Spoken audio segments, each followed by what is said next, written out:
There doesn't tend to be a lot of money in ceramics.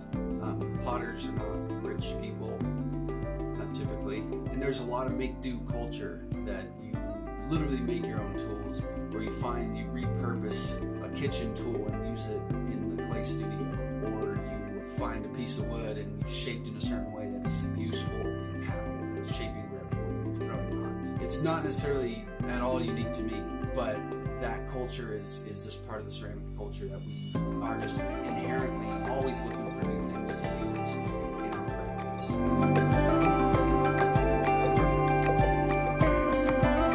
First I was making videos just to document my process, and that was fun because I'm just working and I just wanted to show people what I was working on and how I did the things that I do. But now I've made so much and I've spent so much time on Instagram shooting video and documenting this. I'm more interested in that now. Because of the videos, I am always looking out for new things to try. And I go to like a thrift store. There's always all sorts of weird junk there, and like tools and broken things and lots of kitchen utensils that can be really useful.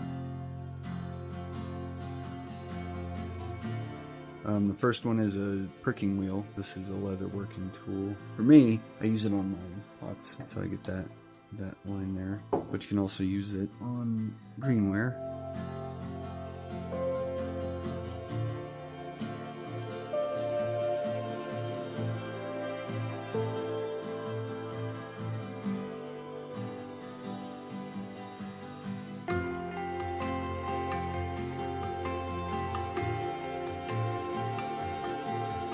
Are interested in seeing something familiar used in a way that they hadn't seen before. They may have a tool and they've been wanting to find a tool that will do a certain thing, and then I post a video that will show me just kind of messing around with a tool I found, and that might inspire them, and they can go out and get it themselves and hopefully solve the problem for them.